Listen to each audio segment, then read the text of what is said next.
Hello, my name is Daryl, and I'd like to welcome you to the wonderful world of Spongeball Magic Masterclass Volume 3. Now, because this is a masterclass session, I'm going to assume that you've already studied the more fundamental Essentials in Magic video on Spongeball Magic. The purpose of this video is to take those of you who already have a basic knowledge of Spongeball Magic and teach you several more advanced effects, techniques, and subtleties. With that said, let's get started.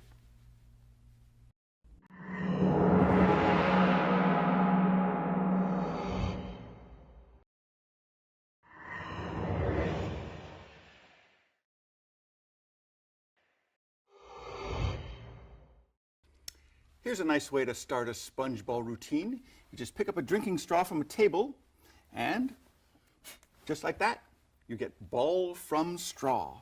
Very, very simple to do. This was invented by Frank Balzerac. It's on his DVD called Magic for Humans. Very simple. You just take a sponge ball. In this case, I have a 2-inch regular sponge, not a super soft sponge. You hold it in the finger palm of the right hand. That's it. Hold a drinking straw in the same hand. And to do the actual production, your right hand needs to be right at the end of the straw, the bottom end of the straw like this. So when you blow, you don't want to open your hand exactly, that would give it away, but just kind of blow and open it just enough to get the wind from the straw to blow the sponge onto the table. Here's a little subtlety. You could start with it on this hand, transfer it as you roll up your sleeves. That's a good thing. And then when you're ready, just like that, ball from straw.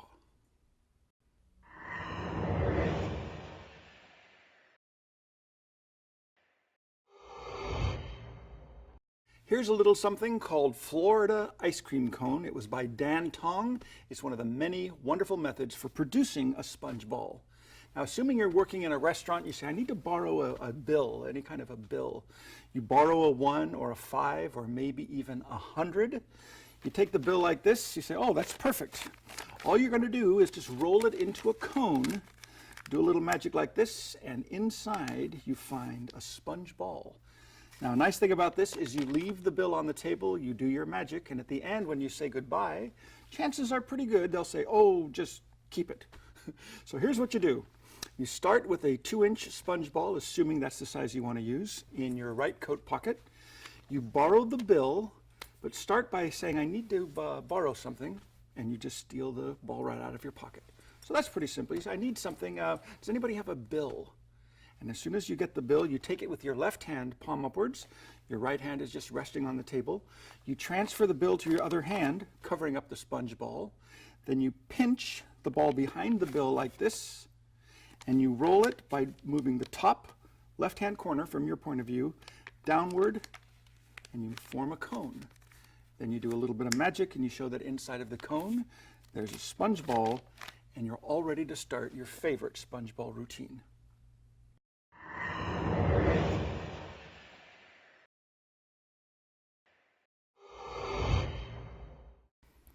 Here's a lovely little production idea by Mark Leverage. I've never seen anybody do this, but the idea is you take a sponge ball like this, you fold it, snap your fingers, boop, and a second ball is produced just like that. Very simple. You have one ball hidden in your right hand in the finger palm. The left hand is displaying the one ball that's on the table, and all you do is this. You pinch it with your left thumb and first finger on the left side of the ball. You take it into your right hand, secretly adding the extra ball to it. You pinch the two balls together with your left thumb and first finger. Now the audience doesn't see this, but this is what you do behind your hand. So you actually add this other ball in front of the first ball, pinch them two together like this, fold them in half, and then squeeze it. What that does is it makes a little bit of pressure, so when you release the pressure with your thumb and first two fingers, boop, the ball will either go up or out or around. With a little practice, I suppose you can aim it pretty well and do a production. This is an important tip.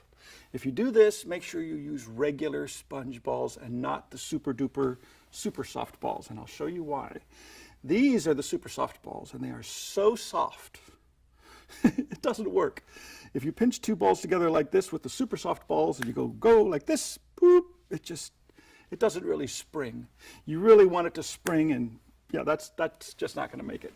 So do this, show it in your left hand, add the other one to it, fold it in half, hold them both together, snap, boop, and sometimes you can get some serious distance.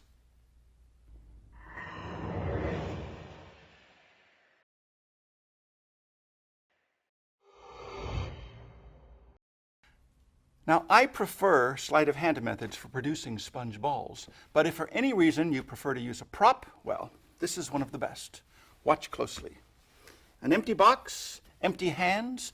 All you have to do is say the magical words, 1, 2, 3, hop!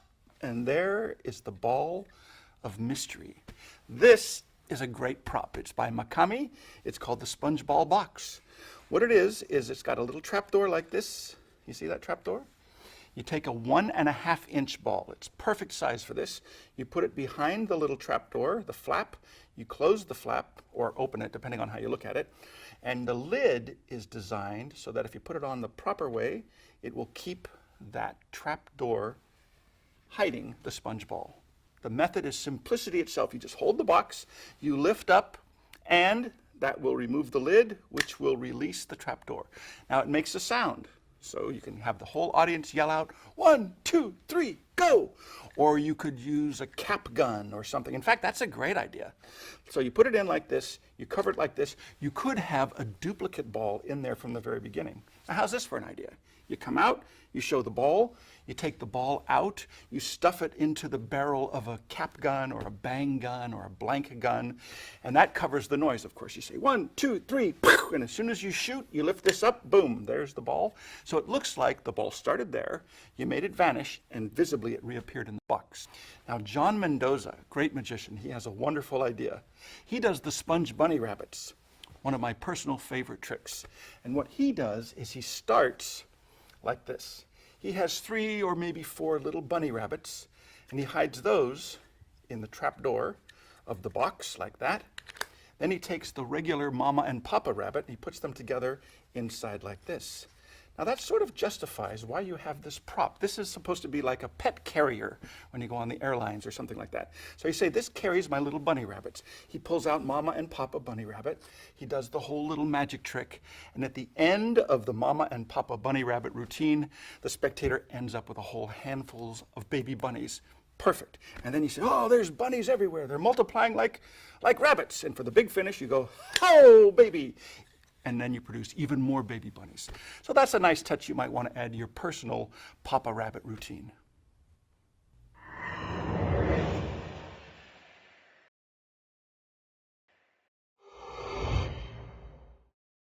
This is called Spaghetti and Meatballs. I read this in an old set of lecture notes by Steve Spill. Great idea. I've never seen anybody use it, but this is funny. You are working in a restaurant, perhaps. You go up to a table and you say, excuse me, but who ordered the spaghetti? You put this on the table. You say, well, actually, I'm the house magician, and these are magic meatballs. And you pull these off and you start doing your favorite sponge ball trick. Wonderful idea. All you do is, he said, to get wire, like telephone wire, and loop it up like this and put it in a plate, and then just kind of work some little areas where you could squeeze in some sponge balls. That works out pretty well. It looks pretty good, but I made that and it was too white. It didn't really look as much like spaghetti as real spaghetti, so I went the extra mile and I got real spaghetti. I cooked it up. It was nice and soft. I put it on a plate and I put rubber balls, 2-inch rubber balls like that, not sponge balls, but solid rubber balls. And that made nice little indentations in the spaghetti as it dried. And then I think I sprayed it with some kind of lacquer or shellac or something. I guess in an emergency, you could probably take white glue and water and shake it up in a bottle and spray it. The idea is you want it to dry hard and you want it to be pretty stiff. I have had this for years, so little bits and pieces are breaking off, but don't worry about it. All you do is you just put the sponge balls inside like this. You could have this behind your back or, behind the table. Say, excuse me, who ordered the spaghetti? Great introduction to going up to a table, and then you pull out the sponge balls. If you want to make a little magical effect out of it, I suppose you could make sure the balls are relatively secure and then put it under your coat and start with a cloth napkin or a big tablecloth or something like that, and you can do it as a production. You can walk up to the table like this and drape this over here and say, "Excuse me, but did someone order the spaghetti?" And then you start your magic. So that is by Steve Spill. It's called "Who Ordered the Spaghetti?"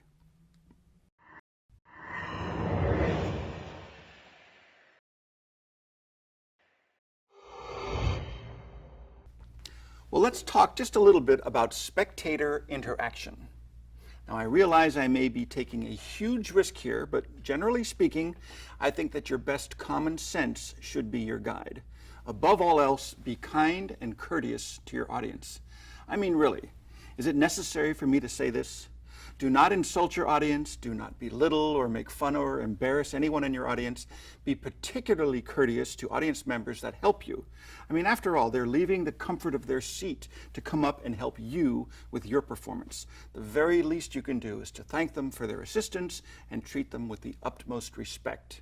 Do not challenge your audience. Do not put anyone in a position where they could be made to look foolish. And, well, the list goes on and on. So use your best judgment. I learned this years and years ago from the very first book of magic that I read. In fact, it's called The First Book of Magic, and I'll never forget this picture. It's still one of my favorite pictures. Right here, it says, "Do not be smart-alecky." And here's a guy, you can tell by his expression, he's being smart-alecky. And this guy's going, "Hey, you're no good." And he walks away. So don't be smart-alecky. Besides that, it's to your benefit because you'll get far less hecklers and troublemakers when you treat everyone in your audience with kindness and respect. So do whatever you can to avoid any kind of confrontation. It's not a case of you against your audience. It's you and the audience working together to experience something wonderful. Remember, you're not trying to make yourself look superior by making other people feel inferior. You're doing a good thing by sharing something amazing that they may very well remember for the rest of their lives. I think you get the general idea.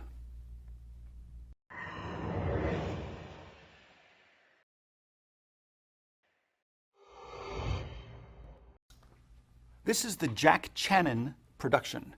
Now, Jack Channon used this method to produce coins, balls, cigarettes, and all kinds of other items. We could just as easily produce sponge balls.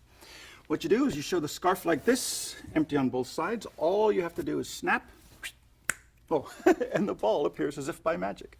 Put that away, here's another ball. That's not enough for you? That's all right, I got another ball right here. And believe it or not, you can do this as many times as you'd like, producing literally hundreds of balls, because what's happening is you're actually producing the same two balls over and over again. Very, very easy to do. You just hide one ball in each hand, sort of a finger palm. Each hand is holding one corner of the scarf. About 24 inches or so would be about right. You show the scarf on both sides. All you do is you take one of your two hands and you reach under the scarf, right to the middle, and you produce the ball. Now, I'm holding on to the other corner with the hand that's got the hidden ball until the very last instant. Once this ball is produced underneath the scarf, then I let go of the corner and grab it, pinch it through the material, and then just slowly reveal it like this. So now this hand is empty. There's the ball. It looks like you put the ball in your pocket. All you do is you reach into your pocket, you come right back out again with the ball hidden like this. Okay, so there's the first production. Apparently you put it away. The misdirection is you take the ball under the handkerchief and bring it into view or pop it up so they see the form. The hand comes out of the pocket with this hidden, and you grab the ball through the handkerchief and you go like that. So there's the second ball apparently. You do that over again and over again. You put this away, boom, there's the third one. See what's happening? I'll pretend to put this one away, boom, there's the fourth one. Pinch it up like this.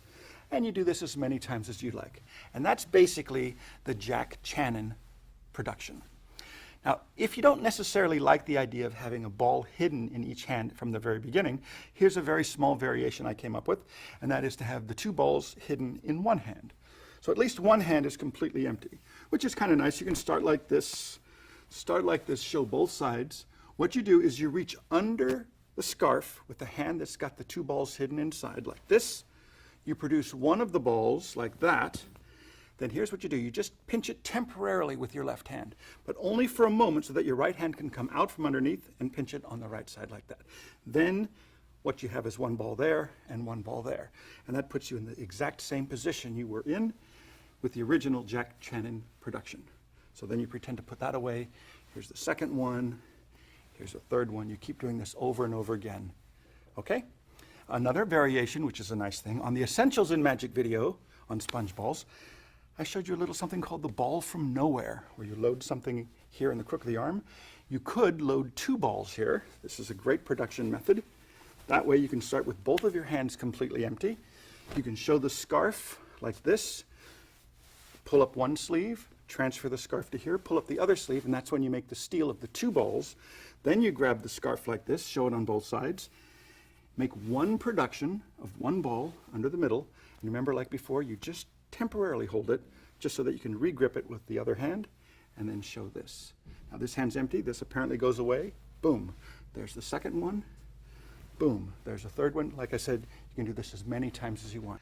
Now eventually you're going to want to bring this production to a finish. Here's one of several different methods you could use.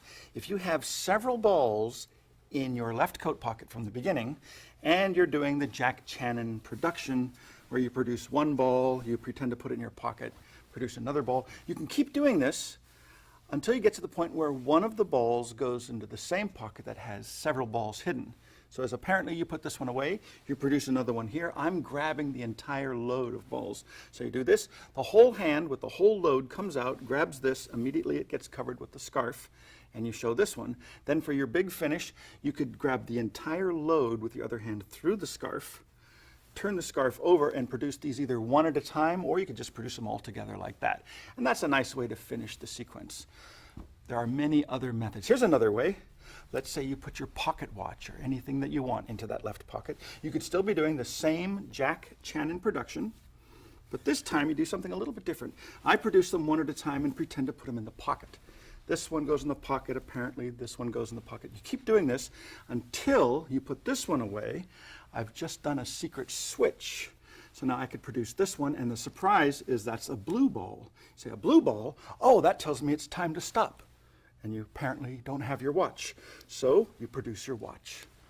Anything you want to produce, you can produce using the Jack Channon production. In this case, I just took a ball of a different color, put it in my right coat pocket.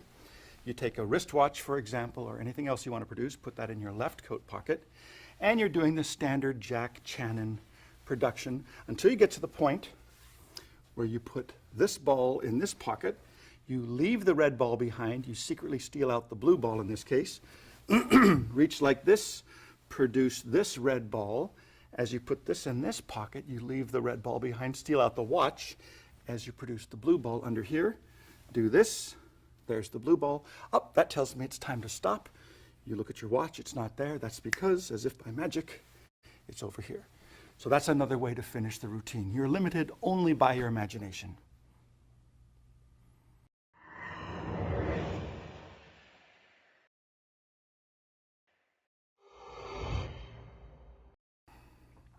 If you'd rather keep the produced balls in view instead of apparently placing them in your pockets, here's a method that will allow you to do exactly that.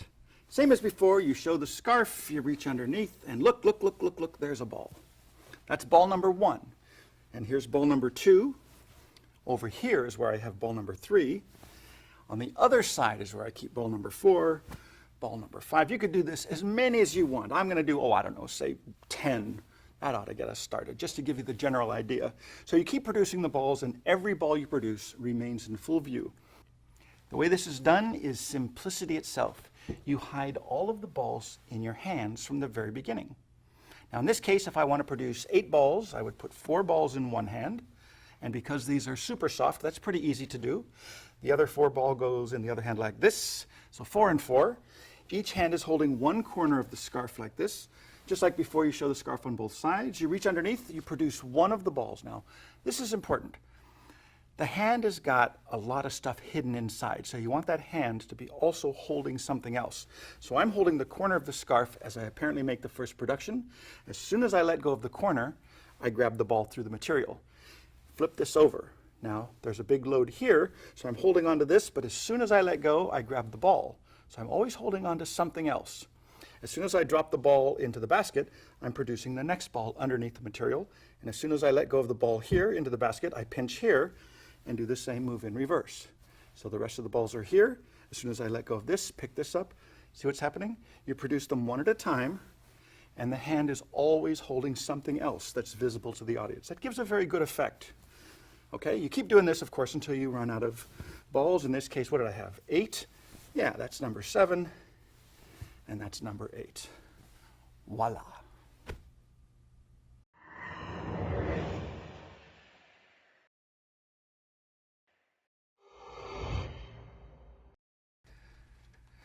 You've learned several variations so far, and it's certainly possible to combine a few of these ideas together into one routine. Allow me to demonstrate. You can show your hands empty, roll up your sleeve like this, doing the balls from nowhere steal. You've got 2 balls in one hand secretly. You can show the scarf on both sides like this. Do that little thing I showed you earlier where you produce 1 ball and hold it just temporarily as you go here. Now what I didn't tell you is I've got secretly 3 balls in each of my 2 pockets. So as I put this one away and produce the next one, I've not only not put the first ball away, I've stolen the other 3. As I pretend to put this ball away, I bring it out again with the other 3. So now I've got 4 in each hand, and now you're in a perfect position to finish off like this. So that's pretty good. You show both of your hands completely empty. You produce the balls one at a time, and every time you produce a ball now, you actually put it in the basket, until eventually, in this case, you end up with 8 balls of sponge. And that's a nice little combination of some of the ideas you've learned, and that's just the beginning.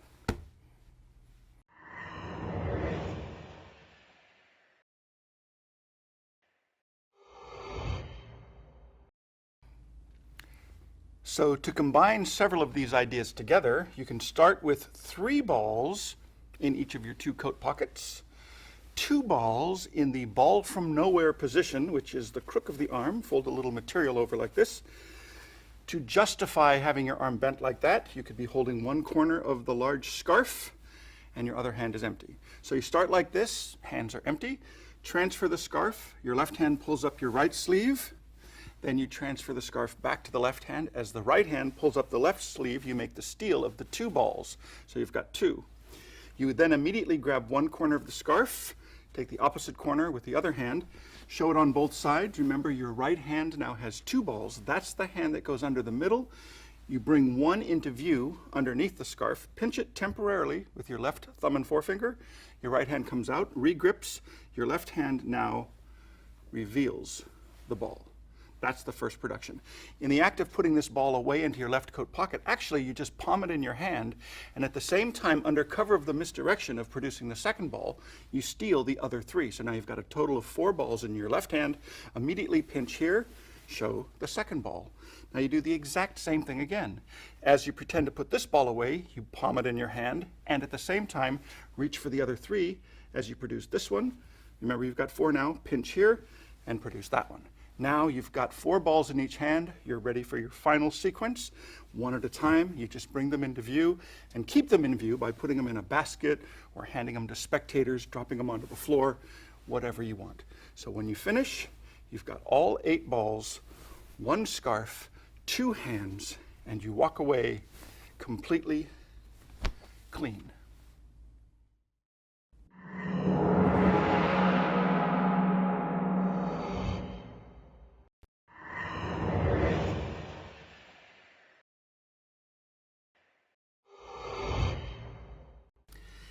Retention vanishes are a little bit different from your standard vanishes, and that is with the retention vanish, believe it or not, the audience thinks they see the ball in the hand after the hand is closed. Now here's a good example. This is called the OK vanish because your left hand makes the OK symbol. So you say, it's okay, right hand goes in like this, close, and it's gone. What happens is the ball goes in, you close, and you hold on to it. Now you can use your middle finger and thumb or your first finger and thumb, it really doesn't matter. But here's the action.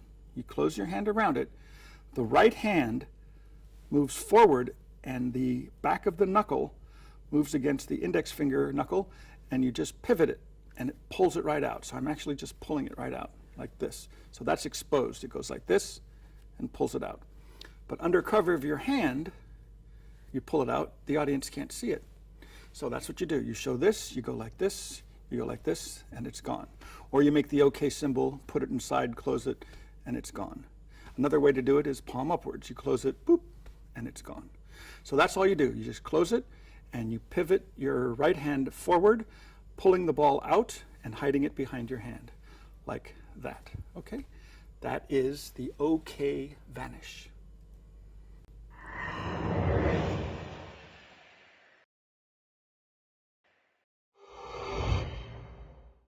Here's something you might want to keep in mind. If you are familiar with any one of a number of different billiard ball flourishes, chances are very good you can use some of those in your sponge ball work as well. Here's a good example. A classic billiard ball flourish is transferring the ball from finger to finger like this. You can do this as a vanish. It looks like this, like this, like this. And when you finally get it down to here, it disappears. Not a difficult thing to do. Just practice getting it from your thumb to first finger, between your first and second finger, second and third finger, third and fourth finger. And when you get it down to this position, you put it in your palm up left hand, close your fingers around it like this, the left fingers. Under cover of that, the right fingers just curl in, bringing the ball into the palm. So it should look like it's just going like this, and it disappears. So it's not a real fancy thing, it's just kind of a flourishy way to show the ball and then make it disappear. The next vanish I'd like to show you, this is by Gary Darwin. It's called the thumb push vanish. Simple idea. You have a ball, you pretend to put it in the other hand, but it's not there. You don't have to do anything clever by clipping it and bringing it in. It's the left thumb that does all of the work. When the hands come together, I'll try to expose it. The left hand pretends to take the ball, but instead of the thumb going behind the ball like this, what you really do is your thumb pushes the ball into the right hand and then comes away. So you start like this, you pretend to take it, my thumb is actually pushing the ball into the right hand, like that. So from underneath, it looks like this. Okay, so there's the ball, pretend to take it in the other hand, and it's gone.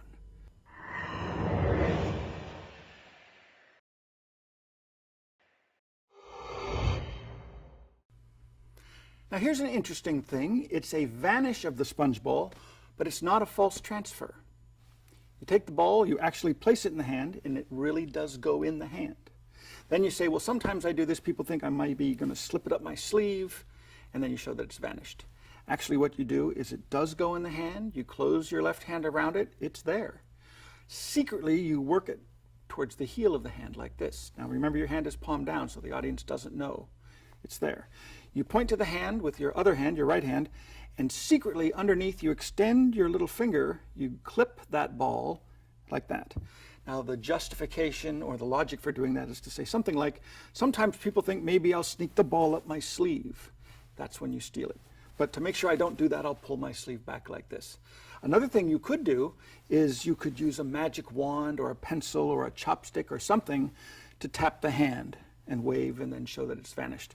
Now if you have a purse frame, you get an extra bonus effect. You start like this, you tap the back, you do this, and then you make the ball vanish. After the vanish, you can reproduce it from inside like that.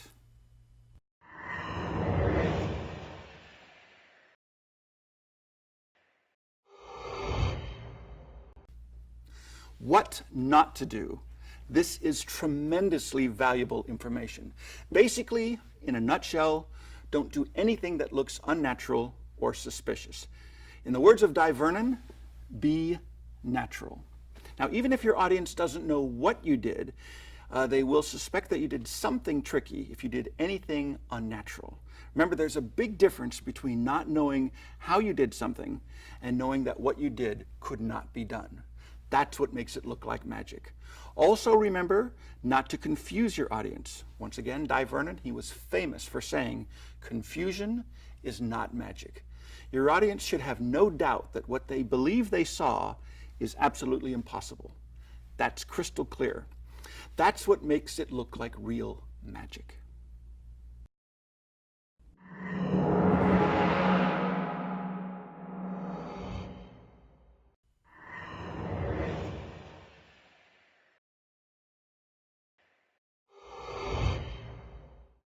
Here's a little something I came up with years ago. I like to call it ball to bits. Simple and easy. You start with a ball, 2 empty hands, and nothing up the sleeves. Boop. Watch closely. You take the ball and you pull off a little bit like that, and you pull off a second little bit like that, and a third bit like that, and that's ball to bits. So now you're ready for a little sponge ball routine using 1-inch balls. To do this, you do need to be sitting down because you have to use your lap. I like to start with these 3 little balls in the lap and 1 ball on the table. Somehow you've got to get those balls out of your lap secretly into your right hand. Slidini would do this and just rest. Now, how do you bring your hand out from underneath? You can't just hope nobody's looking and do it quickly. So you use a little misdirection. One method is to pull up your sleeve. That's a good thing. Actually, it's even better to do this. Rest. Hold the ball in your hand first, your left hand. Pull up your sleeve with your right hand, which now has the balls hidden inside. Now you can transfer the ball to the other hand, pull up that sleeve. That's even more subtle. So now you show the ball in the fingertips of the left hand. Now you've got the 3 little balls in the right hand. What you're going to do is actually sort of a spellbound kind of move, a switch.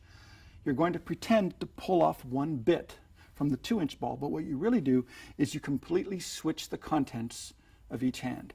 So as the right hand takes a bit from the left hand, you actually thumb palm the entire ball from the left hand and leave all 3 of the balls from the right hand as you pick out 1 and put it down on the table. So the other ball is here, the full ball, the 2-inch ball. As soon as that goes down, all the attention's there. Your hand comes back to the edge of the table, rests, and lets the 2-inch ball drop.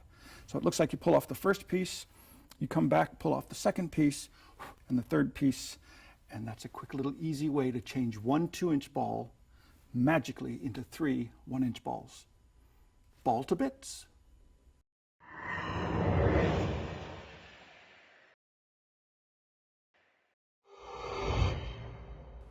Today, sponge props come in all sizes, colors, and shapes. Now, I've seen balls from as small as a 1/2 inch in diameter to a full 4 or 5 inches in diameter. I've also seen them in virtually every color of the rainbow. Today, sponge balls are precision, machine cut and dyed, so they look a lot more professional than the handmade jobs. Now, here's just a sampling of some of the many different sponge props that are available. All kinds. For example, we've got the different colored balls. We've got sponge bunny rabbits from the little tiny ones. A little bit bigger, we've got 3-dimensional sponge bunny rabbits. This is my personal favorite. This is for my routine, which we'll talk about later. Also, we've got, for example, sponge hot dogs. Now, they come in a big, long string like this, which makes a nice production at the end of a routine. You could do sponge ball tricks with sponge hot dogs. Or you could do what Dan Garrett did with his bananas. This is great. You have bananas, sponge bananas. One goes in your pocket, you secretly fold it in half, and then you take this one, you put that in your pocket, you take this one, and you keep producing bananas. You could do the same thing, of course, with sponge hot dogs. There's different words that you can buy, different letters, different symbols, different shapes, like diamonds, clubs, hearts, and spades. We've got these. These are brand new. These are the sponge tennis balls. They look exactly like real tennis balls, except because they're sponge, they fold up, not quite as much as the super soft sponge balls, but certainly small enough where you can hide 4 of them in your hand and produce them one at a time, giving a pretty nice effect. So you've got many, many different choices. Here's a sponge golf ball. It's actually pretty soft. Nice thing about some of these shapes is that they don't roll off the table. We've got stars, we've got hexagons, we've got sponge mushrooms. There's a routine that Al Goshman put out a while ago where you finish with the number 1, where you put 2 or 3 sponge balls in a spectator's hand and you say, I'm going to make them all disappear except for 1. Well, he feels he's got several balls in the hand, or actually shapes like this, and when he opens his hand, he's surprised to find the big number 1. This is a collector's item. I've had this for many, many years. This was put out by Irv Weiner. It's called Soft Dice, and basically it's a sponge ball routine using sponge dice. So you can see that you are limited only by your imagination, which means, of course, you are not limited at all.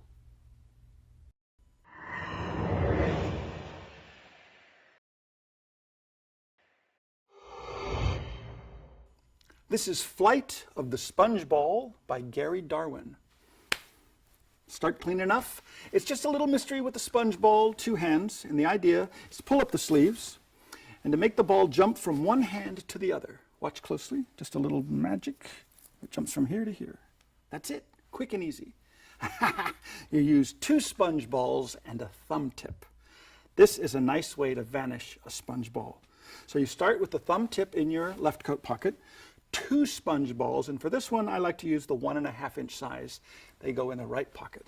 So your hands are clean at the beginning. Both hands go into the pockets at the same time. Secretly, you put the thumb tip on your left thumb in your left coat pocket as you bring out the 2 balls posing as 1 in your right hand. So it looks like your hands are empty except for just 1 ball, but that's really 2 balls, remember, squeezed together. So you bring them out like this. In the act of pulling up your right sleeve, your left thumb curls inwards. You pull off the thumb tip as you pull up your sleeve. Transfer 1 ball across to the top of the fist. Remember, this thumb tip is now hidden inside the fist. And now with this hand, you pull up this sleeve. Now you're ready to go. Your left thumb pushes the ball into the fist. As you do that, it goes into the thumb tip. You wiggle your fingers. You make it look like the ball vanished from your left hand and it's in the right hand. And that's a quick little flight of the sponge ball by Gary Darwin.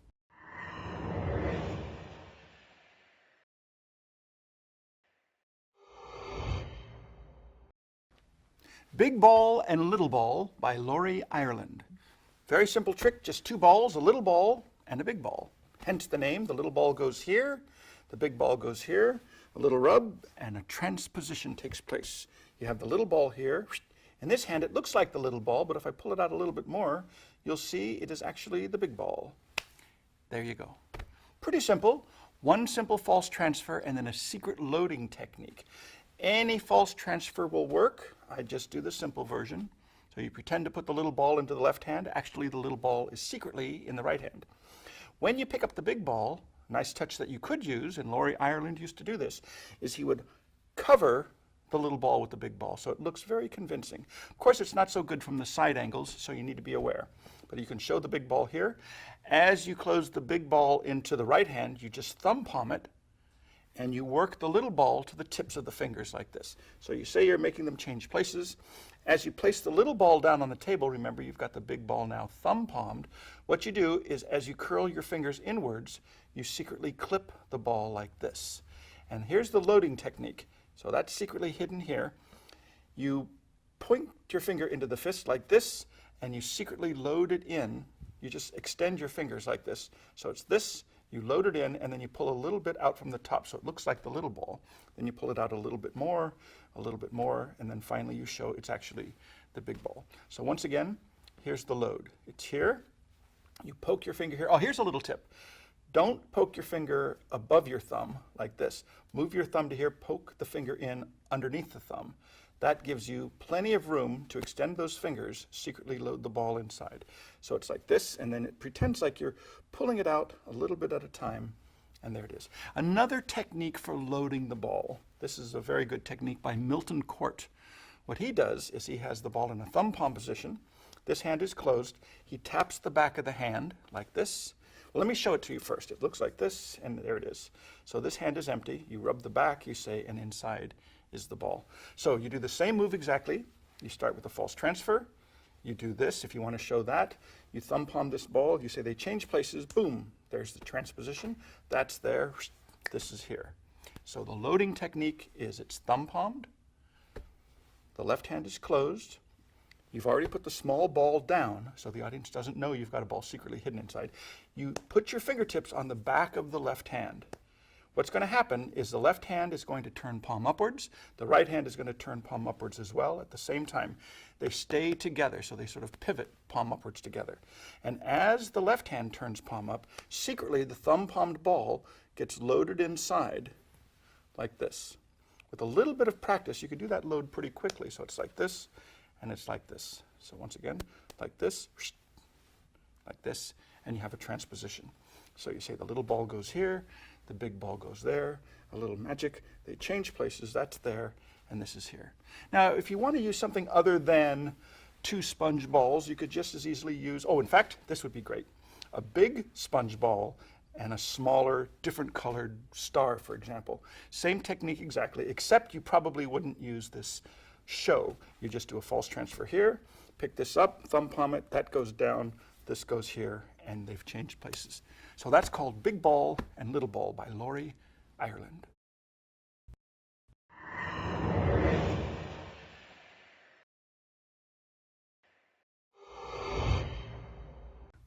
How do you clean and care for your sponge props? First, keep them clean and presentable. That's important. It's easy enough to do. You just wash them by hand in warm, soapy water. You squeeze them repeatedly in the soap suds until it cleans away all the dirt. Then you rinse them thoroughly. That's also important. Rinse them until the water is completely clear. Then you can start to dry them with a towel, but eventually you want to let them dry by air. You store the sponge balls. It's important that you store them expanded, fully expanded. In other words, don't store them flat or crushed. If you store them flat or crushed, then when you're ready to use them, they'll be out of shape. That's not a good idea. I always carry them into some kind of a box or a container. Like this is a good thing. It's a tea can, a little tea tin. So they come in different sizes, depending on the size of the sponge balls you're using. This is another good thing. This is a dice cup. I do some tricks with a dice cup, but the cup is solid enough so it'll hold the sponge balls quite nicely in your close-up case so they don't get crushed. This is something I found at a garage sale. I think it was an advertisement for some kind of a medical company, but all it is, it's a capsule, but it's a large capsule and it holds the 1.5-inch sized sponge balls perfectly. You can even use it as a gag. Say, here, let me show you something I do for a headache. Then you reach into your pocket, you pull this out, and you say, oh, I do a magic trick. It always makes me feel better. And then you pull out the sponge balls and start your routine. So basically, any container that keeps its shape, that doesn't compress, will hold your sponge balls fully expanded. Now here's something I had made for me.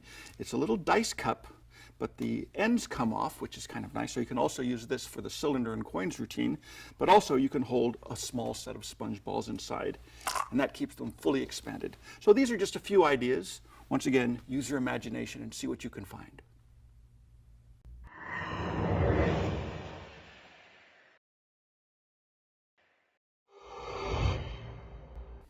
This is the original Albert Goshman routine. For those of you who didn't know this, Albert Goshman was one of the masters of sponge ball magic. He's the man who started manufacturing them. Well, he didn't start manufacturing them, but he certainly made the best sponge balls in the business. So here's the routine. The hands are empty. He'd start to have a little pocket book. He'd call this a pocket book. Oh, that's a pocket book. That's what he would say. But inside, he would keep a few balls of sponge, and it's with these balls of sponge I'd like to show you a little mystery. Now this will represent the spectator's hand. What happens is Albert would say, put your hands out to a lady, both hands. One ball goes in each hand. And he says, look, I'll hold this one in a tight fist. You hold this one very tightly. And he places it in her hand. Then he does a little magic like this, like that. This ball vanishes. It flies through the air invisibly. And she's amazed when she opens her hand to discover 2 balls inside. So that's basically all there is to it. Now from there you say, look, you hold them both this time. Hold them both. You've got 2 for you. And I'll take the third ball like this, a little vanish, hop, and once again it's gone. The spectator opens her hand. Inside, all 3 balls, and that's all there is to the entire basic Al Goshman routine. It's a good routine. It's very simple to do. One of the nice things about it is it uses both basic methods for doing the sponge ball trick. Basically, there's 2 ways to do the sponge ball trick. To get a ball in a spectator's hand, one is you can do the false transfer first into your hand, apparently, but it's not there, it's here. And then in the act of giving one of the balls to the spectator, you secretly give her 2. So that's how you get the ball from your hand to her hand. The disadvantage to this is that you've got to do the false transfer first. So they don't actually see the ball here, and then you hand her this one. There's advantages and disadvantages to both basic methods. The advantage, of course, is you don't have any extra balls to conceal. You start with 2, and that's all you use. So you do a false transfer here, you pick up this ball, place it in the spectator's hand, your ball disappears, there's 2 balls in her hand. That is good. The other basic method is to use an extra ball that the audience does not know about. This is hidden in the right hand. So now you say 2 balls here. Forget about this one. This one's not even involved just yet. 2 balls. You would give the ball to the spectator first, secretly adding the extra ball. So now the spectator's holding 2 balls, but they don't know it. Then this ball is still in view, apparently the second ball. Then you do a false transfer like this. It's gone, which is great, and then it lands inside their hand. This is stronger in some ways. The disadvantage, of course, is you have an extra ball that you need to either get rid of or keep concealed. One of the nice things about the basic Al Goshman routine is it uses these 2 techniques, or these 2 methods, together in one routine. So this way, the weakness in one method is canceled out by the strength in the other method, and vice versa. So the setup is 3 balls go into one pocket, the left pocket, 1 ball in the right pocket, and the purse frame could either be in the right pocket, which is where he used to do it, then later on in his career he started carrying it in his cummerbund. The misdirection's the same regardless of where you keep it. So remember, this is the spectator's hand. You start by showing your hands empty. You're looking for something. You're looking for your pocketbook or your purse frame. Secretly, your left hand gathers all 3 balls, scrunches them together. The right hand comes out first. That's the misdirection. A fraction of a second later, the left hand comes out. You put the purse frame here, you open your hand, and you pull out the sponge balls, either one at a time or all 3 together. Albert used to do this where he'd put his pocketbook against the table. I was never a big fan of leaving the hand flat against the table and just reaching out and pulling them all out. But this is just a personal choice. You decide which method you think is best. One thing that you could do that's kind of nice is to have all 3 of the balls secretly in your hand. Bring out this purse frame, pull out 1 ball, and then maybe a second ball. Then you can close the purse frame like this, put it down with your empty right hand. The audience doesn't know you have an extra ball here. And just in the act of putting the 2 balls off to the side, you've done a little bit of a shuttle pass. This is a very clever move. I don't think I've ever seen this written up, but I've used this on several occasions. You've got the ball here. Just in the act of picking up these 2 balls, you finger palm this one, you hide this one in your right hand, you produce the one in your left hand, but you do it at the same time as you pick these 2 up. So when you place them there, your left hand, which used to have a ball concealed, is now empty. Your right hand, which used to be empty, now has a ball concealed. So the idea is you produce the 2 balls. This hand is empty. You pick these up, you show them, place them down. Then, as an afterthought, you pick up the frame, put it in your other hand, and take out the 3rd ball. It's just a nice little touch. So at this point, you have 3 balls on the table, the spectator's hand, and the purse frame, you leave it on the table. This is important. This will serve for misdirection, for making a steal a little bit later. You have the spectator open their hands, 1 ball in each hand. You say, I'll take this one. You do any kind of a false transfer. You pick up the second ball and you put it in their other hand. The spectator holds it. They don't realize that they've got 2. So now you do the magic, you make your ball disappear, it flies through the air invisibly, and when the spectator opens her hand to see 2 balls inside, that's very strong misdirection. All the attention is there. That's when your right hand casually puts the purse frame away in your pocket. Don't do a big thing like this. I am putting the purse frame away now. It's completely done on the offbeat. All the attention is on the spectator's hand. You just put this away, and as you put it in your pocket, you steal out the extra sponge ball. So now, you still have 3 balls, the 2 balls the spectator has, the 3rd ball's on the table. Nobody knows except you that you've got a 4th ball concealed in your right hand. Here's what you do now. You say, you hold them both this time. I'm going to try to sneak one out. You could say that because that gives the spectator incentive to hold the 2 balls apparently even more tightly. Of course, they really have 3 now. Now that you're done with that, you take the final ball, you do any kind of false transfer, you make it disappear, and now the spectator opens their hand, and sure enough, they've got all 3 balls, and that's the end of the basic Al Goshman sponge ball routine. I call it the basic Al Goshman routine because that's how he did it for years and years, but he's been doing sponge balls for so many years that later in his career he added a few improvements, and that's what I'd like to show you now.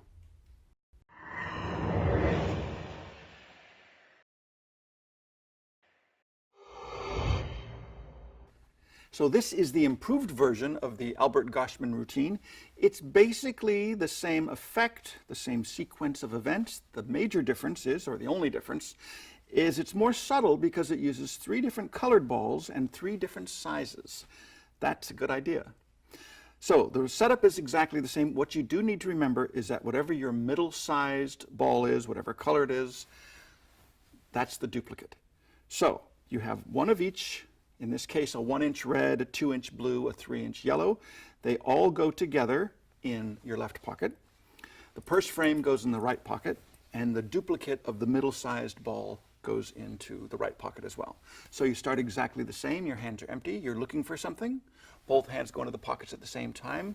Your right hand comes out first. That's the misdirection. Then your left hand comes out with all 3 balls concealed. So you transfer the purse frame to here, you reach inside and you take out the little balls like this, and I try to save the big one for the finish, and then you leave the purse frame on the table. Now you're going to do the basic routine, but because they're different sizes, you get a few extra little subtleties. So the spectator opens their hand, you put the small ball in one hand, the large ball in the other. You say, watch very closely. You do the false transfer with the small ball. Then this hand picks up the large ball, and because it's the small ball that you're hiding, it's very easy to just hide it behind your thumb, and you can show this very cleanly and let the spectator hold on to it. So that looks very convincing, as if all they're holding is that one large ball. Now you do the magic, you make this ball disappear, it flies through the air. When the spectator opens her hand, she will see she now has two balls inside. Once again, just like the original routine, that's the misdirection for you to put the purse frame away and to steal out the other ball, which is the duplicate of this one. Now you do the same basic thing. You pick up the small ball here, the large ball here. If you're clever, you can hide this ball behind the large ball and show it this way. Put the small ball in front and say, you hold on to both of those. Actually, they have all three now. And for your big finish, you take this ball, make it disappear, and now that also lands in the spectator's hand, so they end up with all three, all different sizes, all different colors. Now to put it away, all you have to do is put these balls in this pocket, this hand goes in this pocket, and that gets rid of this ball, and now you're reset for your next performance. That's it.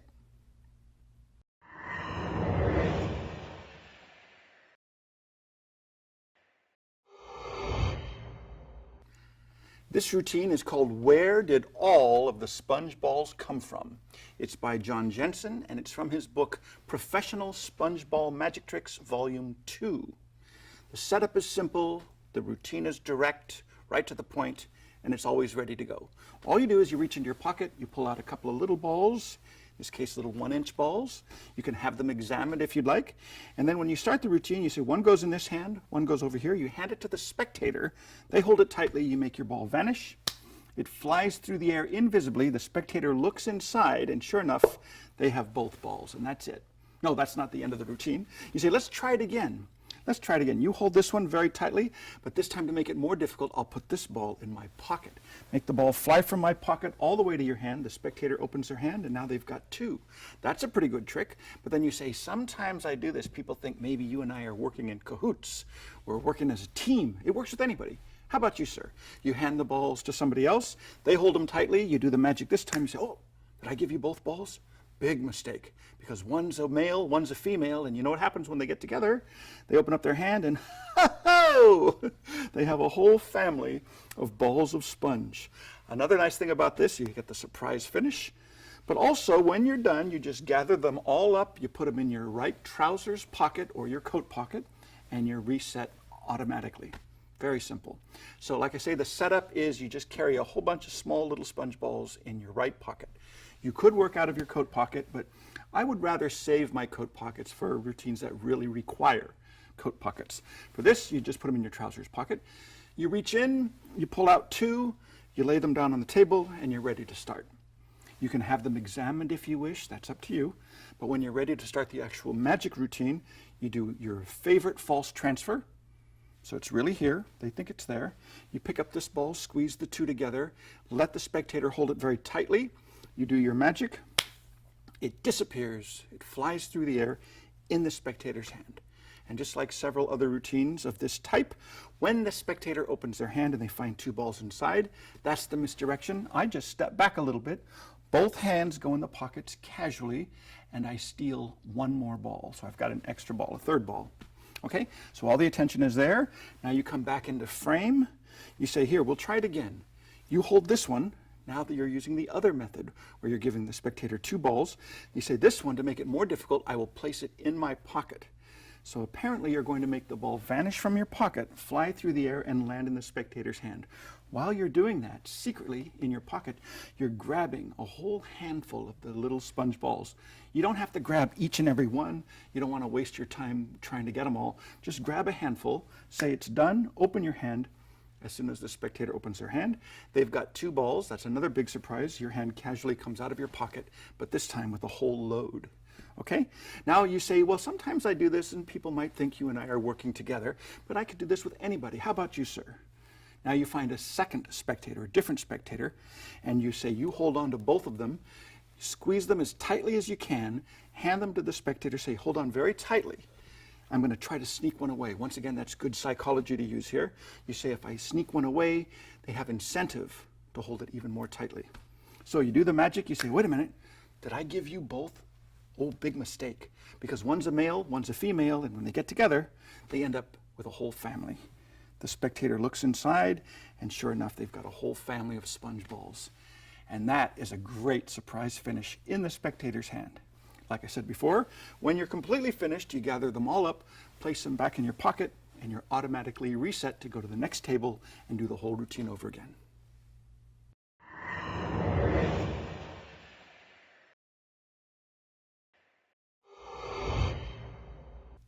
This routine is called the 50 Sponge Balls, and it's by Matt Schulian. I learned this from Martin Gardner's Table Magic. It's a book by Martin Gardner, page 127. Now this is Matt Schulian's finish to the classic comeback balls effect. You start with 3 balls in 2 hands. The idea is very simple. 1 ball in the hand, 2 balls in the hand. The 3rd ball goes in the pocket. But if you squeeze, you have 3 balls back in the hand. That's the comeback balls effect.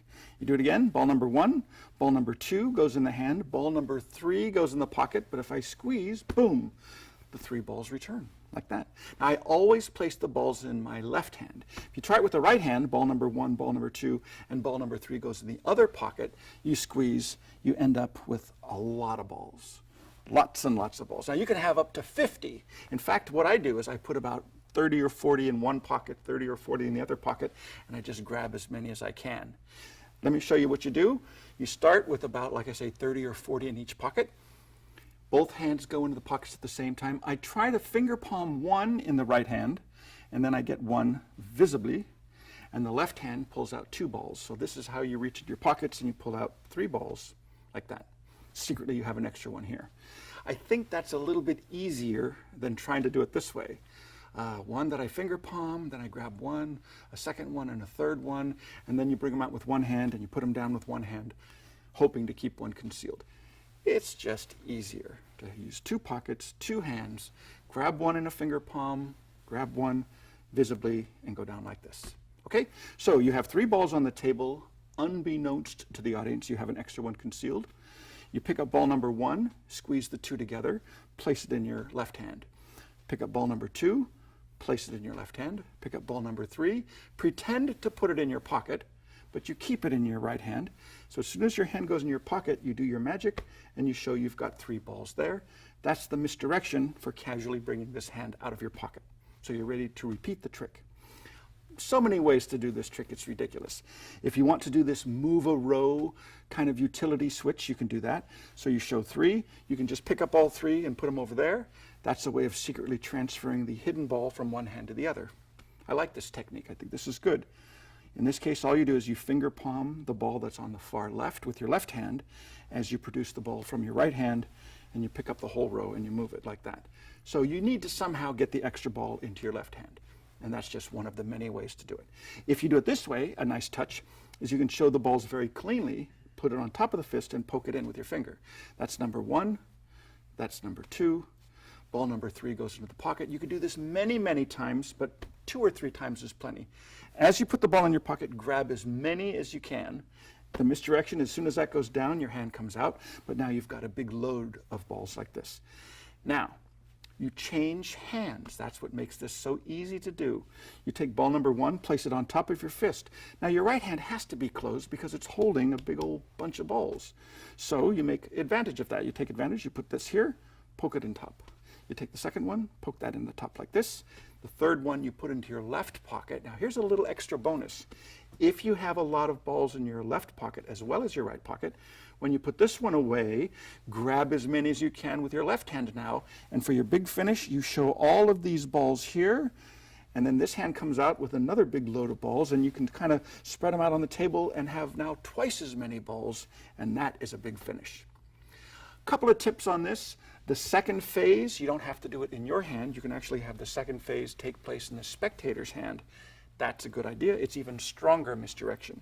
So you would start in this case, 3 balls here. You do the false transfer move like that if you want to.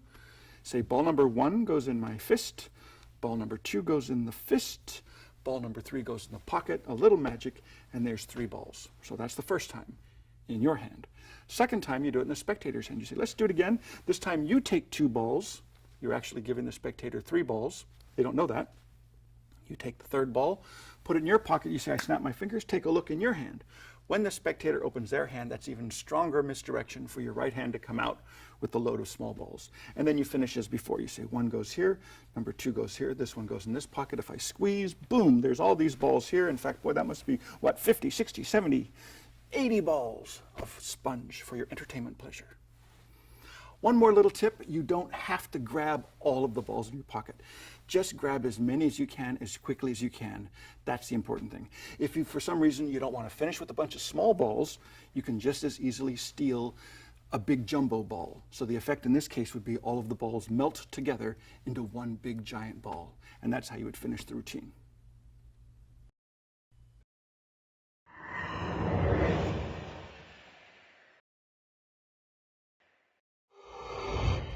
If you absolutely have no access to any magic shop whatsoever, you can still perform sponge ball magic by doing what used to be done when this was first introduced back in the 1920s. You can cut them yourself. Now in those days you'd have to buy a big giant bath sponge, but now you can find all kinds of sponges for washing cars, that type of thing. All you have to do is get a pair of scissors. The first step is to cut it into cubes. Now you could just leave them as cubes if you'd like. Instead of doing sponge ball magic, you could do sponge cube magic. It works out just as well. But if you insist on balls, what you do after you have a cube is you cut the corners off, like little triangular pyramid shapes, that kind of thing. And you do this on all of the corners. And there's no real trick to this. It just takes a little bit of practice.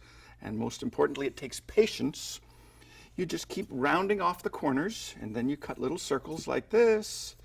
And you round off anything that doesn't look like it's part of a sphere. With practice, and like I say, with patience, eventually you'll have a relatively good sponge ball. And that's what you need to use for your sponge ball tricks. So that's really all there is to it. You just make a sponge ball. It's a good thing if you're watching television or watching a video. You just spend minutes and minutes until it looks really good. And you'd be proud to use them. So that's all there is to it. It works perfectly well, and that's it.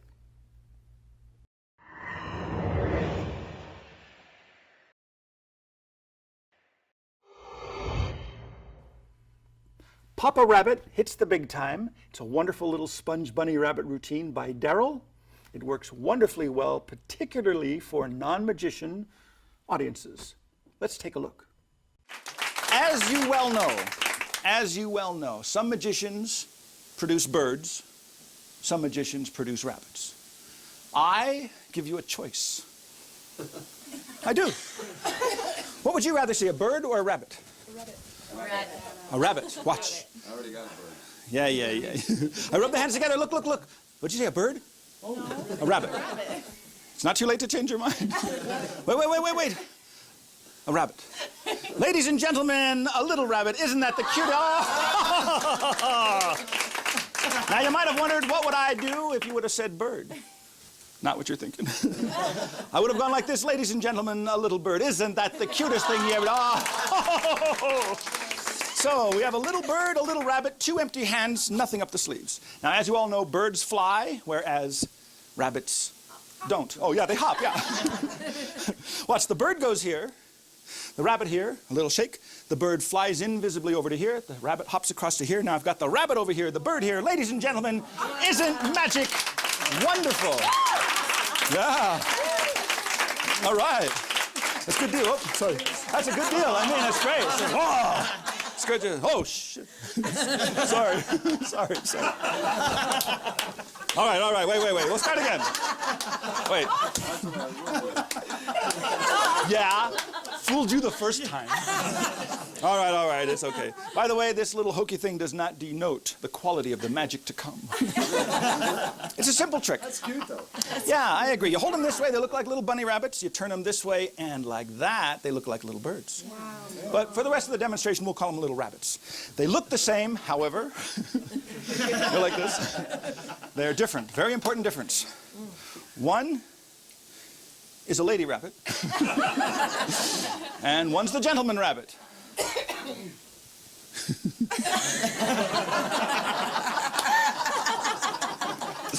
So the lady rabbit goes here, the gentleman rabbit goes here. No, it's the other way around. I'm sorry. This one goes here and this one goes here. And if I squeeze like this, look, hop, it vanishes, hops invisibly over to here. Ho, ho! Yeah. I'm going to try this again. I'm going to try this in your hands. Don't be nervous. Will you help me? Help, Mr. Magic. Open your hand. Excellent.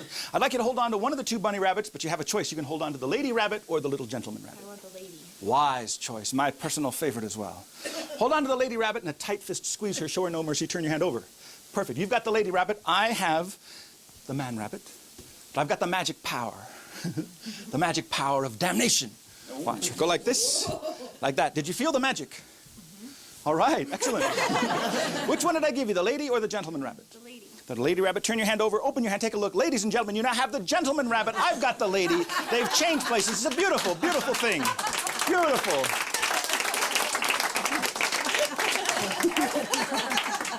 I was just kidding. Look, I'll hold the lady this time. You hold the gentleman. Squeeze them tightly. We'll make them change back. Turn your hand over. All right. Like this, like that. Did you feel them change places? No. I was messing with you again. This time they didn't change places. What happened instead was this one disappeared. Flew through the air invisibly and it landed inside your fist. Turn your hand over. Open your hand. Take a look. Ladies and gentlemen. Absolutely. Oh, man. Look. Oh, I'll tell you what, hold them both. In a tight fist, hold them both. I'm going to try to sneak one away, and I give you a choice. Which would you like to have me remove, the lady or the gentleman rabbit? The gentleman. Wait a minute. Big mistake. Did I give you the lady and the gentleman together? Do you have any idea what happens when you have a lady and gentleman rabbit together in a dark, cozy, lonely place like a tightly clenched fist? Any guesses? You better open your hand before it's too late. We got a million of ladies and gentlemen. Oh, my God. Oh, man. Oh, man, look. Oh, you know how that works? Oh, you guys. They're exposing the secret. Knock it off. Stop it.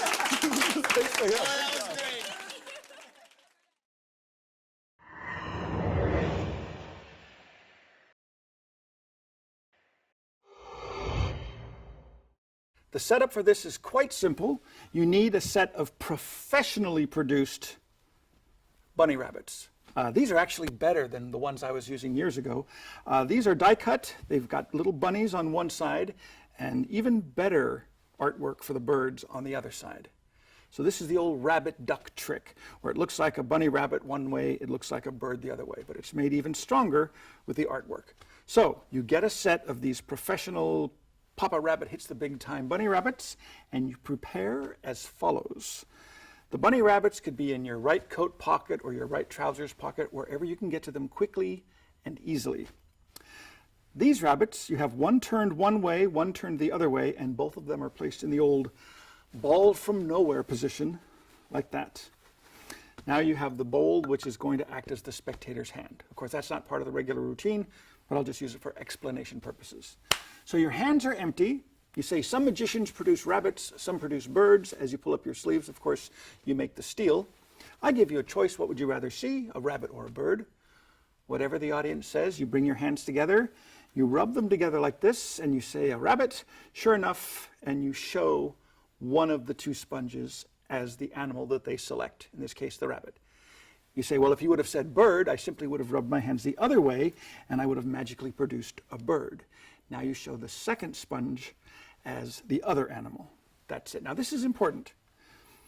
The way they're laid on the table is so that one looks like a rabbit, one looks like a bird, but when you pick them up, you roll them over in the process. So I say, rabbits hop, birds fly. Watch closely. As you pick up the rabbit with your right hand, you roll it over like this. And the reason for rolling it over is now when you put it down, it's already turned the other side up. Okay? So you say, rabbits hop, that goes here, birds over here, do a little magic, they change places. Now the bird's here and the rabbit's there. That's the transposition. You're ready to do it again. You pick it up the same way, roll it over, you do your magic, and apparently they change back. Now here's the fun part. I usually bump into the table or accidentally knock it over and pick it up, putting it the wrong way. So I've got two rabbits. It's easier to knock over the bird because it's upright. And sometimes I just bump the table. That's even more subtle. But you knock it over, you put it up the wrong way, and you continue talking. Somebody's going to notice. And when they do it, that's where the fun begins. Oh, and you get flustered. So you, excuse me, and you do this. And then, hey, wait, you did something wrong. And then you get flustered even more, and you turn it that way, completely exposing the secret. Of course, that's all part of the fun. So once the audience kind of gets wise to how it's done, and sometimes it takes a few moments, but eventually you say, well, okay, you know, I was going to explain it anyway. It's just a simple little trick. Put them this way, they look like bunny rabbits. Turn them over, show the other side like that, they look like birds. That's all there is to it. But for the rest of the demonstration, we'll call them rabbits. They look the same, but there's a very important difference. One's a lady rabbit, one's a gentleman rabbit. One's a male, one's a female, or one is mama, one is papa. Then you say, pick a rabbit, whichever one they pick, you pretend to put it in the other hand, but you just do a false transfer. Any false transfer will work. So you say, I'll hold this one here. Oh, in fact, I usually do it once where I don't do the false transfer. I say, I'll hold mama here, papa here. And then I pause it. Oh, no, it's the other way around. Papa goes here, mama goes here. That's when you do the false transfer, on the off beat. So then you say, you do this. This one gets lonely, hops across invisibly, and joins papa. Or mama and papa love to be together because they're in love. So they go together. Now you get the spectator involved. You say, which would you prefer to hold, mama or papa? It doesn't matter which one they say. What I'll do is pick it up, the one they select, transfer it to the other hand, say, hold it tightly. And you actually give it to them. So they are actually holding one bunny rabbit. Okay, you haven't done anything. This is a testing sequence. Say, I'll hold the other one. I do the magic like this, like this. Did you feel the magic happen? Usually they'll say no. Say, well, which one did I give you, mama or papa? If they say that you gave them mama, you say, open your hand, take a look. Now you have papa. I have mama. They've changed places. Thank you. Thank you very much. Always good for a yuck. So it's a kind of a phony transposition. You say, wait a minute, did you feel them change places? You didn't feel them change places? Well, that's because you were not holding it tight enough. You've got to hold it very, very tightly. I like to tell them you'll feel the rabbit dematerialize from within your fist, and then the other rabbit slowly takes its place. It's a wonderful sensation. Let's try it again. I'll hold mama, do the false transfer this time. You hold papa, squeeze them both together, so the spectator has two. I'll do it again. Did you feel them change places? They'll say no. The reason you did not feel them change places, this time they did not change places. This time this one vanished, hopped through the air invisibly, and landed inside your fist. Once again, tremendously strong misdirection. The spectator opens her hand. She will find two rabbits inside. Under cover of that surprise, you step back, both hands go in the pockets, and you steal out the bunny rabbits from your right coat pocket. Come back into view, say, I'm going to try it one more time, but this time the most difficult way of all. I'm going to give you both mama and papa together. As you do that, you actually put all the bunny rabbits with mama and papa together in the spectator's hand. You say, and I'm going to try to sneak one away. This is good psychology, remember. If you hand the mama and papa together and you claim that you're going to sneak one out of their hand, they have incentive to hold it very, very tightly, which is exactly what you want. So you say, I'm going to take one out. Not only will I remove one of the two rabbits, I will give you a choice. Which would you rather have me remove, mama or papa? Of course, it doesn't matter what they say. You say, wait a minute. Did I give you mama and papa together? Oh, big mistake. Do you have any idea what happens when you have mama and papa rabbit together in a dark, cozy, lonely place like a tightly clenched fist? The audience always knows. They yell out, oh, they have babies. They have bunnies. Something like that. And sure enough, the spectator opens her hand. She's got mama, papa, and a whole family of bunny rabbits. And that's all there is to Papa Rabbit hits the big time.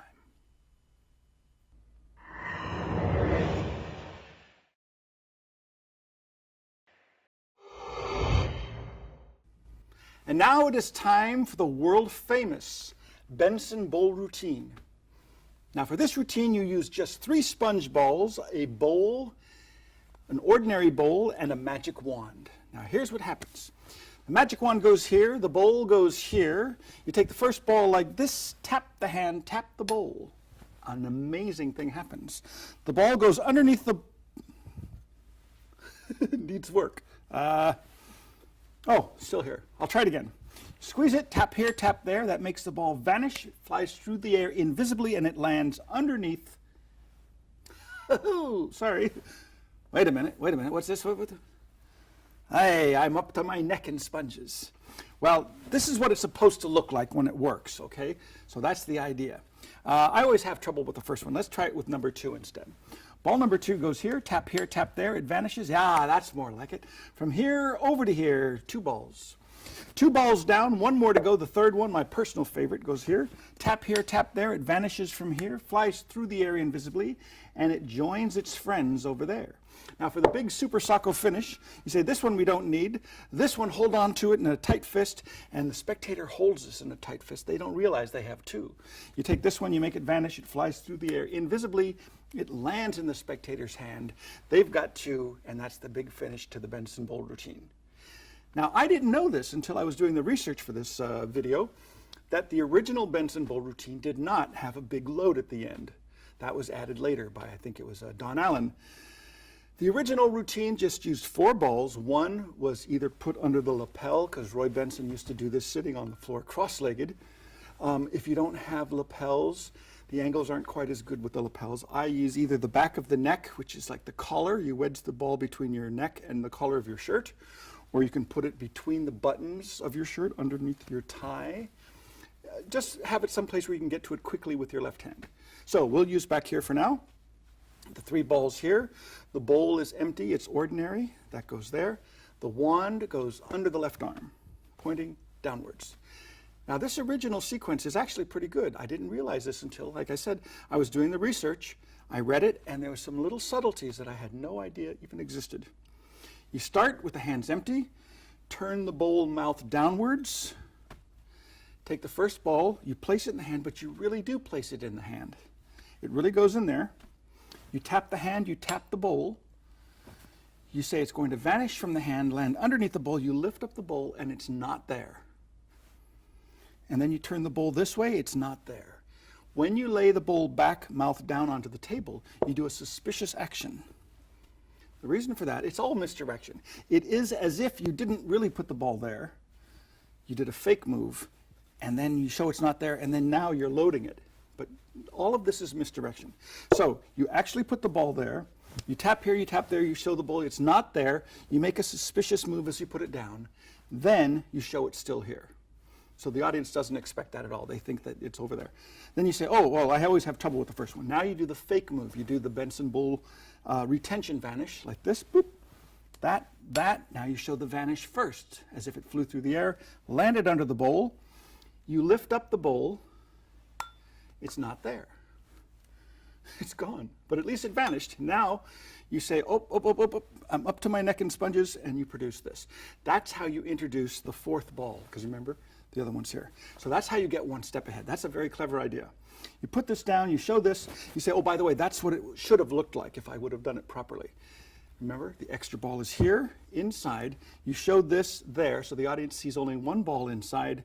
As you turn it down, the second one is there as well. Now you're set. You do the retention vanish again. This time, for the first time, it actually vanishes. It flies through the air invisibly, and it lands underneath the bowl. Okay, now it's starting to work. You cover those 2. That's the 3rd one, secretly underneath. You vanish this one, and it goes from here over to here. So you've got 3. Now, the Benson Bowl routine, the original handling, the finish was you have the spectator point to anyone they want. Whichever one they point to, they hold on to it in a tight fist. Okay? But they don't realize you've added the extra ball, so they're holding 2. Then you say, one of the other 2, I'll take this one. You tap here, you tap there. It's gone from your hand. It lands in the spectator's hand. And that's the end of the original Benson Bowl routine. From what I understand, it was Don Allen that actually added the idea of the big load for the finish to the Benson Bowl routine. Now for the big finish, in this case a bagel, you start with it in either your back pocket, or I prefer to put it behind my back between my pants and my body. So it just stays in there. I can move around. It's not going anywhere, and I still have my pockets available for other things. So at this point in the routine, the audience believes you have 2 balls. You've got the 3rd one that they don't know about, and you cover it up. Then you say, this ball, instead of making it go from the hand to the bowl, you say, I'm going to place it in my back pocket. And if I snap my fingers, the ball goes from the back pocket to the bowl. As you do that, You leave the ball in your back pocket. You steal out the bagel from behind your back. When you lift up the bowl with your right hand, your left hand is ready with the bagel to just put it right inside like this. And that's the misdirection. There's plenty of misdirection. And now you put this down, you show these. When you're ready for another trick, you do a false transfer. You say, you hold on to this one vanishes. It appears in the spectator's hand. Then, for the unexpected surprise finish, you say, boy, doing this trick makes me hungry. I think I'll have a bagel. And then you produce the big final load. And that's pretty much all there is to the Benson bowl routine.